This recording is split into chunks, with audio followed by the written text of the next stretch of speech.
Aujourd'hui, c'est le 8 mars, c'est la journée internationale des droits des femmes. Et comme l'égalité, ça avance vraiment à pas de fourmi, donc on est toujours là, malgré le mauvais temps, et on lâche rien. Moi, ce qui m'énerve le plus, c'est le patriarcat, quoi. Ce qui m'énerve le plus, c'est le plus profond, c'est les questions de genre, c'est qu'on inculque aux enfants dès la naissance à être comme ci et à agir comme ça, et qui fait que, au final, c'est très difficile de faire changer les choses, parce que c'est tellement profondément ancré dans les mentalités que si on prend pas les choses à la racine en élevant les enfants de la même manière, il y a des différences que les parents instaurent parce que eux, ils ont pu les intérioriser sans même se poser de questions. C'est hyper dur de déconstruire ça, quoi. Ouais, c'est dès le berceau, même avant, même dès le ventre de la mère, en fait. C'est dur de rattraper 500 000 ans de patriarcat, surtout que les acquis sont très très récents. 1965 pour avoir le droit de travailler sans l'autorisation du mari en France. Si on laisse simplement aux consciences le temps d'évoluer, ça va durer effectivement très longtemps.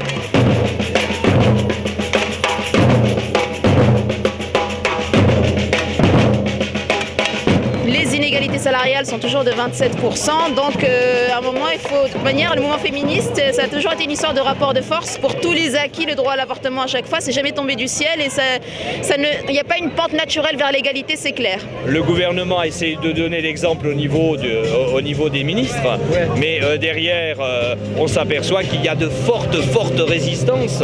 Quand on propose aux partis aux futures élections la parité, ça résiste.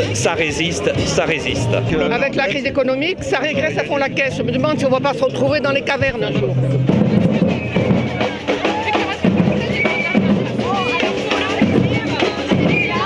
C'est important tout le temps de se mobiliser pour les droits des femmes, mais surtout parce qu'elles font l'objet de violences à travers la planète tous les jours.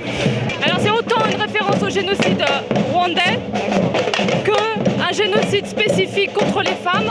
En France, il y a un viol toutes les 7 minutes. Il n'y a que 2% de violeurs qui sont condamnés, il n'y a que 10% de femmes qui portent plainte. Alors bon, ça c'est un petit...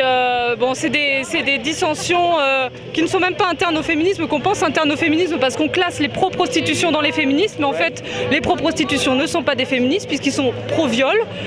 Étant donné que l'argent n'efface pas un viol, c'est simplement, ça signe la préméditation. Voilà, c'est simplement un clin d'œil aussi à ceux qui se prétendent féministes et qui revendiquent pour la prostitution, quoi.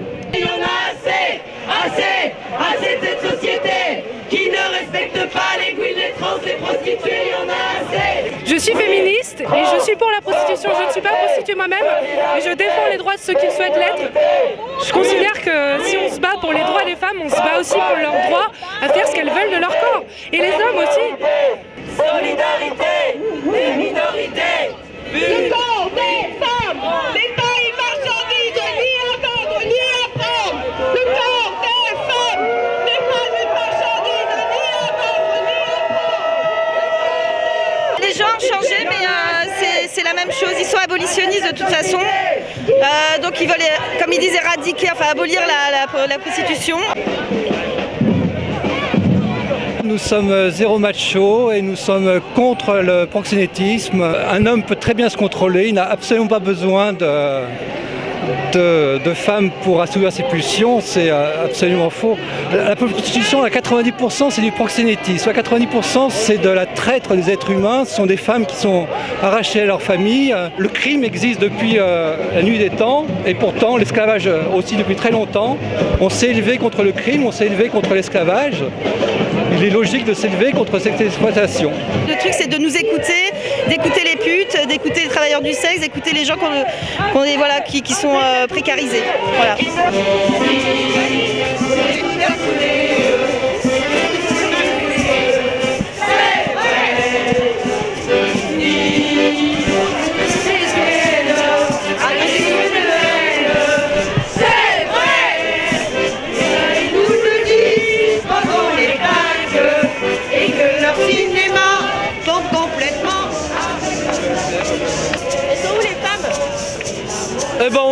laisser à la maison pour, pour faire la cuisine.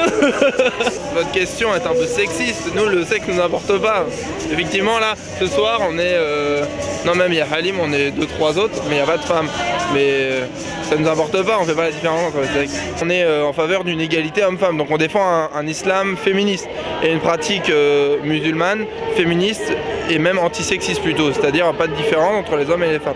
Contrairement à beaucoup de mosquées où on sépare les hommes et les femmes, chez nous il n'y a pas de ça, entre nous il n'y a pas de ça, et puis il arrive même que la prière soit dirigée par une femme, par une imam, ce qui est très peu fréquent parce que les institutions sont conservatrices. Il y a des musulmanes pour qui mettre un voile fait sens, d'autres pour qui ça ne le fait pas, et même nous encore une fois quand on prie chaque semaine ensemble à la mosquée inclusive, il y a certaines femmes qui sont voilées, d'autres qui ne le sont pas, et on leur laisse la liberté. Les femmes dans le précaire, les vieux dans la misère, de cette société-là, on n'en veut pas. Pour moi, se battre tous les jours pour les droits des femmes, c'est ça être féministe. C'est justement ne pas s'arrêter au 8 mars, ne pas s'arrêter à une manifestation, mais essayer chaque jour de combattre ça, de se lever et de s'opposer à toutes les formes de discrimination contre les femmes.